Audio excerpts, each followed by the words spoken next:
I'm Officer Jack Malone, badge 4279, 19 years deep on the force. And these neighborhoods are my territory, mapped out through endless nights on patrol, domestic calls that turned ugly, and a gut instinct that's kept me one step ahead of chaos since day one. You don't survive this long without a sharp eye for trouble, forged by every brawl I've broken up, every loud party I've shut down, and every group that thought they could push the limits under my watch. West Side Avenue.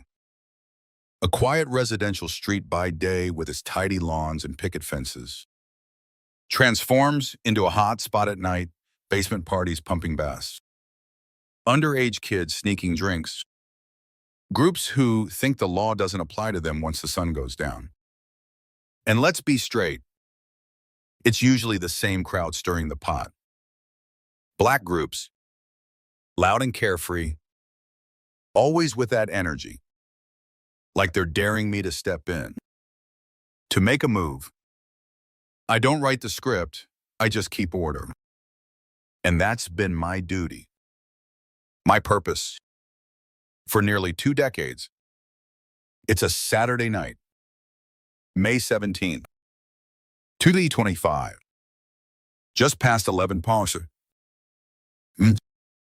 The air thick with the scent of summer, fresh-cut grass mixing with the faint tang of beer and the thump of bass leaking from a 2-story house on the corner of West Side and Elm.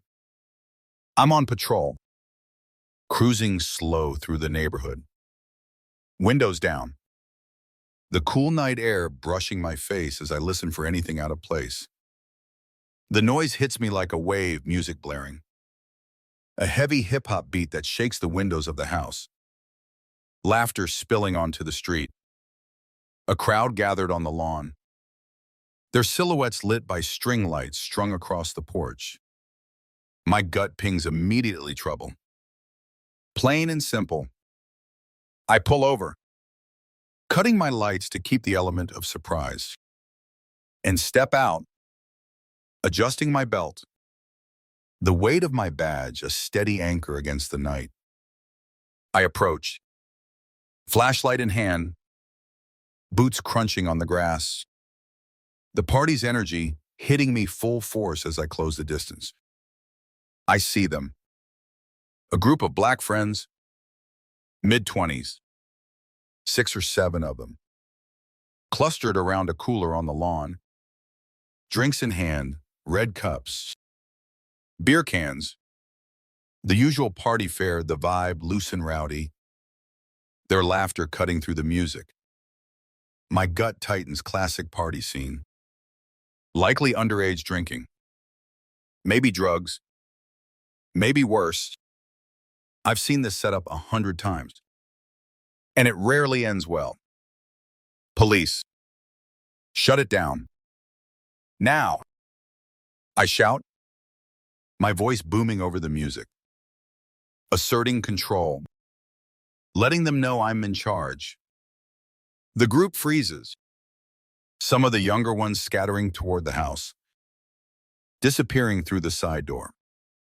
But a few stay put, including a tall guy with a steady gaze, wearing a hoodie and jeans, his posture calm despite the chaos.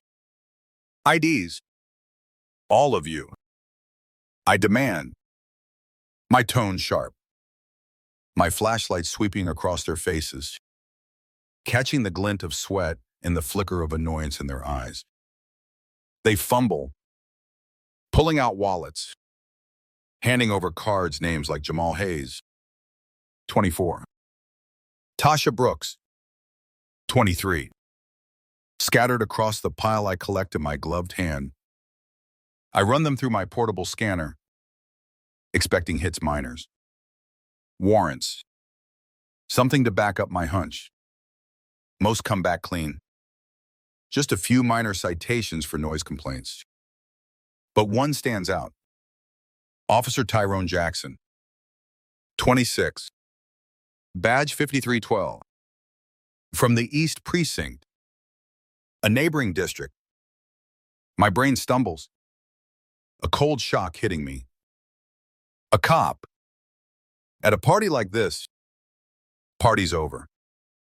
I say, ignoring the anomaly for now, shining my flashlight into their faces, watching for any sign of defiance, any reason to escalate. You're all under arrest for disturbing the peace, impossible underage drinking. Tyrone steps forward, hands raised in a calming gesture. His voice steady. Officer, I'm a cop, badge 5312. East Precinct. This is a private party at my cousin's house. No laws broken here.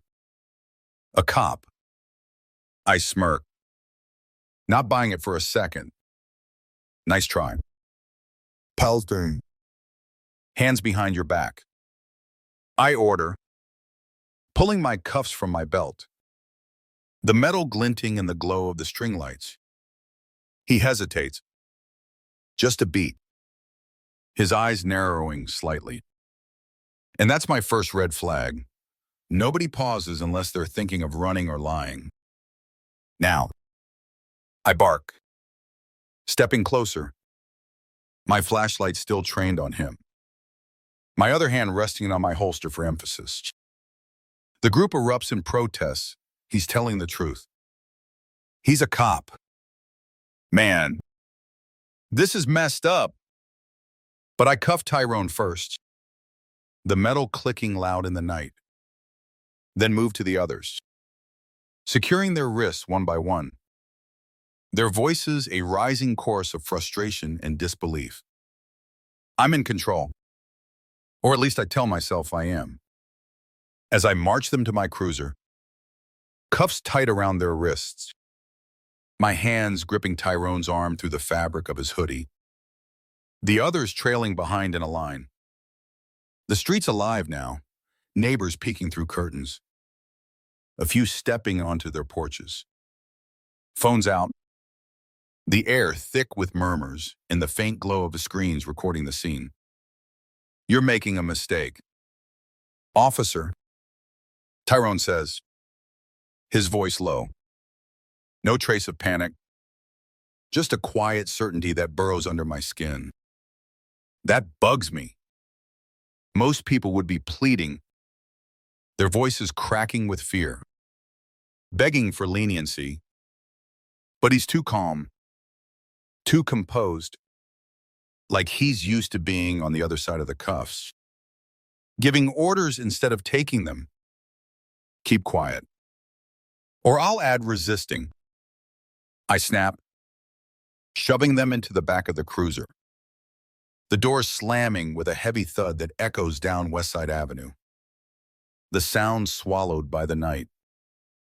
Their voices cut through the closed windows.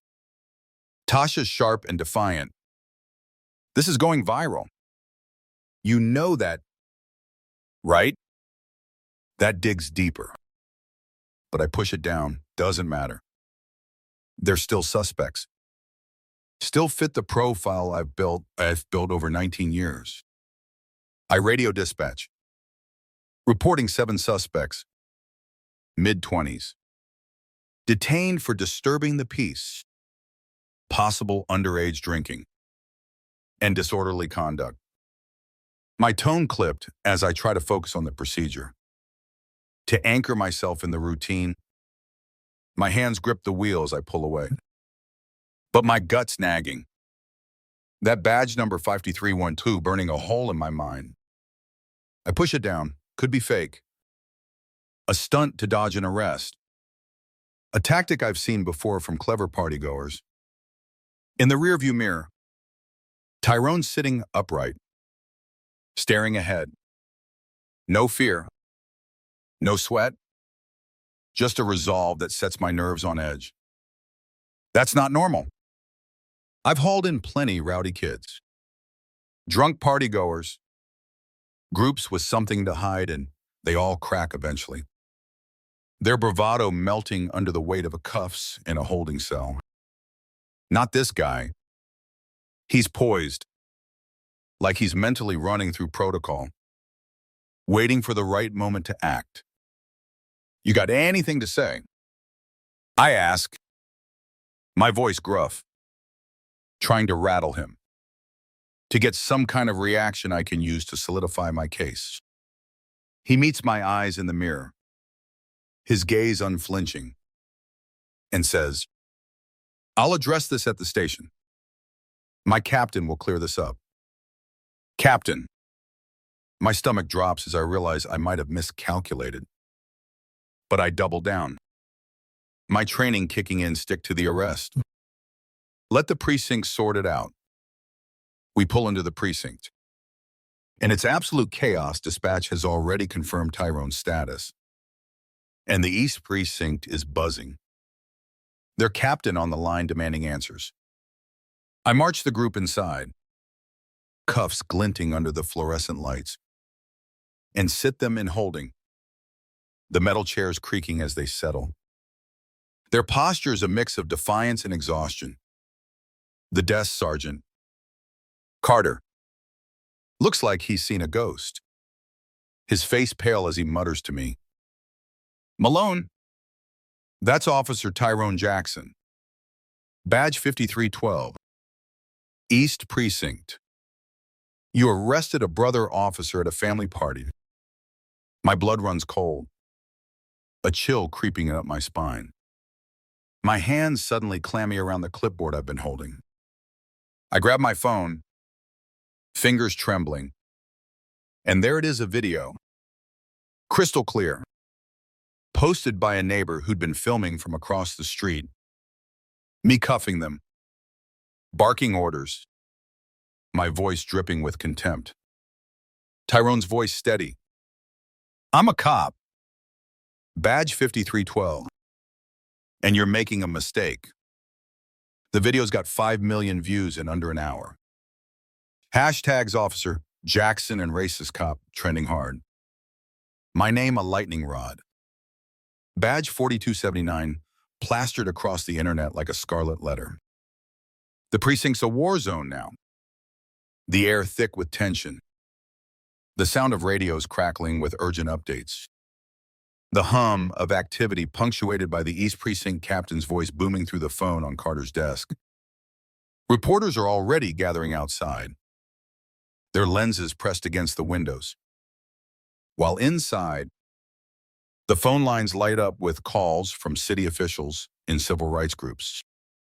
Carter pulls up the video on his tablet, showing me the stats views climbing past 6 million, comments pouring in like a flood. Racist cop arrests a fellow officer. Malone's finished. Free Officer Jackson. My name's everywhere. A trending topic for all the wrong reasons. Badge 4279, a symbol of everything wrong with the system. A group of East Precinct officers storms in, 3 of them, led by a sergeant named Rivera. Mid-40s, his face a mask of fury. "Where's Officer Jackson?" he demands, flashing his badge, his voice a low growl. "You've detained one of our own. And this is a disgrace to the badge." My stomach drops, a hollow pit opening up inside me. Tyrone is out of cuffs now, standing with his unit, his presence filling the room like he's about to take command. "Officer Malone," he says, his voice low, steady.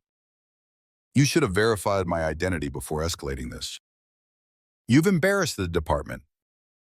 His eyes aren't angry, just disappointed. And that cuts deeper than any insult, sharper than the cuffs I put on him. Rivera's rattling off terms: unlawful arrest, professional misconduct, departmental fallout, his voice a legal barrage that makes my head spin. Carter pulls me aside, his voice a harsh whisper. "You arrested Officer Tyrone Jackson. Malone. He's got 2 years on the force. A commendation for bravery last year. And you turned a family party into a national scandal." That video's on every news site from here to the coast. The chief's on the phone with the commissioner. And you're in deep. I'm sent to the sergeant's office. and it's a massacre. You arrested Officer Tyrone Jackson for a noise complaint. My sergeant roars, slamming his desk so hard the computer monitor wobbles, papers scattering to the floor. The sound a sharp crack in the tense silence. He's one of us, a decorated officer from East Precinct. And you turned a family party into a global scandal. That video's at 8 million views. The department's humiliated, and the commissioner's demanding your head. I try to explain disturbing the peace, possible underage drinking. My gut telling me they were trouble, but it's like shouting into a hurricane. Your gut's a career ender. Malone. He snaps, his face red with fury, veins bulging at his temples. You're suspended. Effective immediately. Badge. Gun. Now. I'm numb. My hands moving on autopilot as I hand over my badge. My service weapon. My identity as a cop. The precinct's a blur as I walk out. Cops avoiding my eyes. Whispers trailing me like a bad smell coward. Racist. Idiot each word, a lash against my pride. I'm home. Collapsing onto my couch. A bottle of whiskey in hand. X an absolute nightmare. The video's on every platform: CNN, MSNBC, local news, even national networks covering it with headlines like cop arrests, fellow officer in racist party, bust, sparks an outrage. Tyrone's face is everywhere, uniform photos. His badge 5312 gleaming. Shaking hands with the mayor at a commendation ceremony. Mine's the villain's. Captured mid-rant. A racist cop who cuffed a fellow officer for throwing a party. My face contorted with suspicion as he stood calm and composed. I dig into Tyrone, desperate to find something, anything, to justify what I did. Officer Tyrone Jackson, 26, 2 years on the force at East Precinct, decorated for bravery after saving a child during a domestic call last year. A rising star in the department, known for his community outreach programs. He's a local, born and raised in the city, hosting a family party for his cousin's birthday. All the attendees of legal age. No laws broken beyond a noise complaint that should have ended with a warning.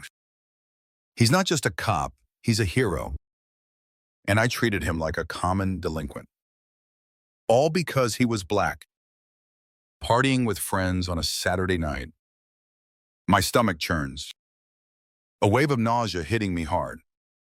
My hands trembling as I pour another drink. But I tell myself it was just a bad call. A mistake any cop could make under pressure.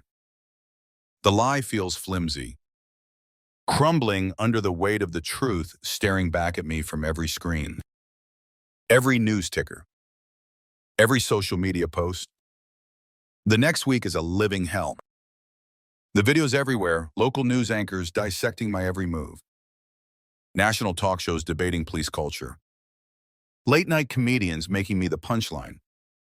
Officer Malone thought he was busting a gang, but he got outdone by one of his own.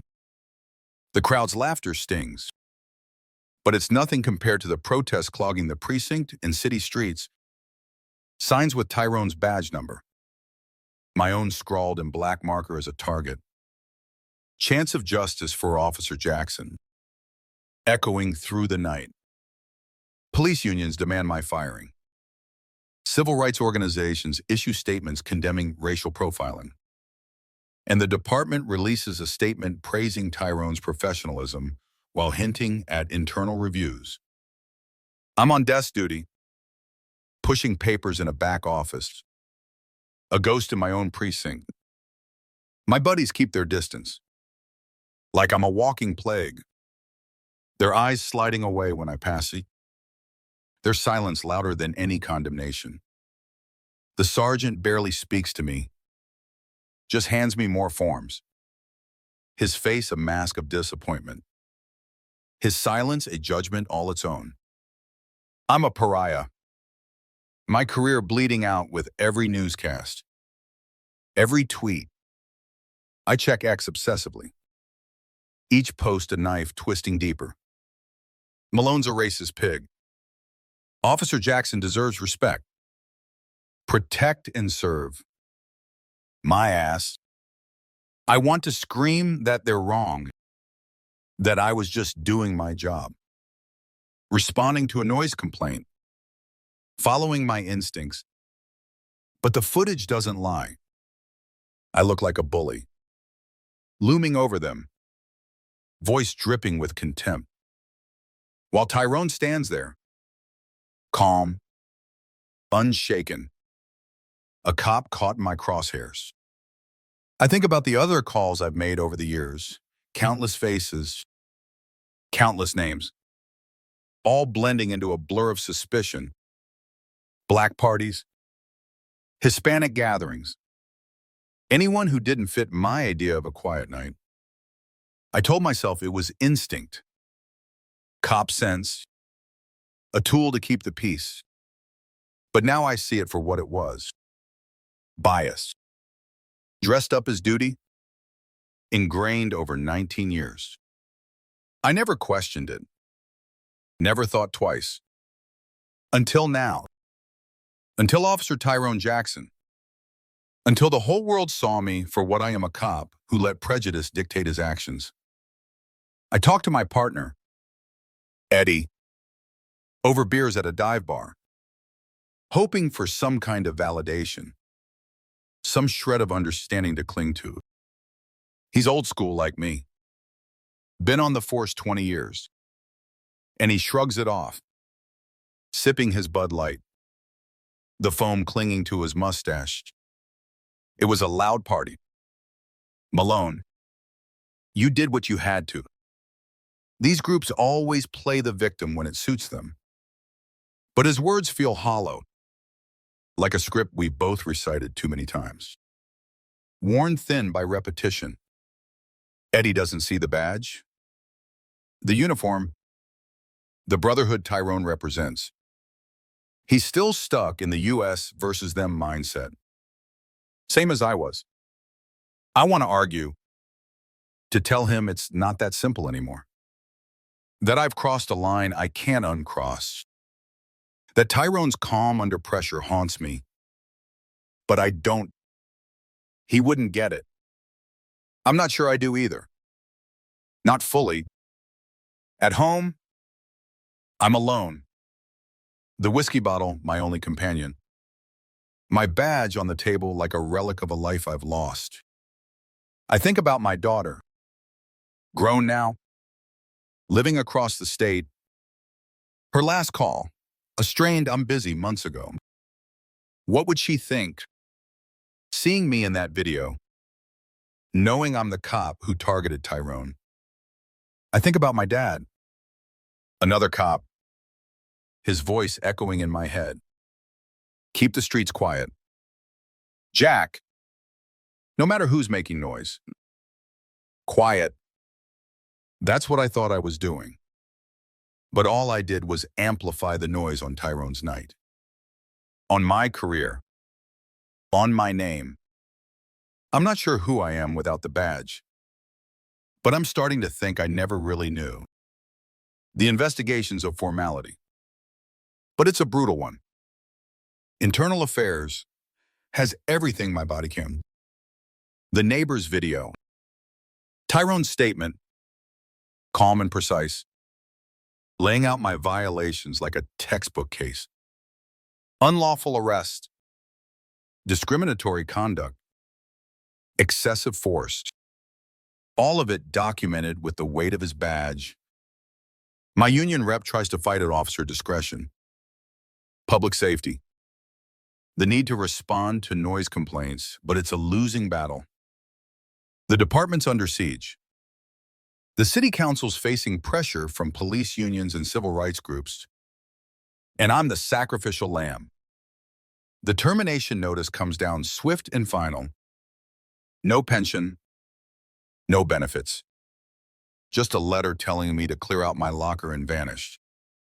19 years on the force, and it's over in a single memo. X is a graveyard of my career, my name forever tied to Tyrone's story. A footnote in his rising legacy. He's on every channel, back on duty, speaking at community events. His badge 5312 gleaming as he talks about unity in the force. I'm the villain. The racist cop who cuffed a fellow officer for throwing a party. A cautionary tale in his narrative.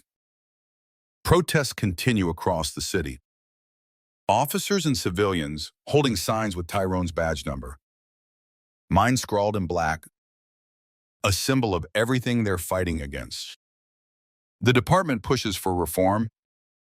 The commissioner promises oversight. And the world moves on without me. I pack up what's left of my life and move to a small town 2 hours away.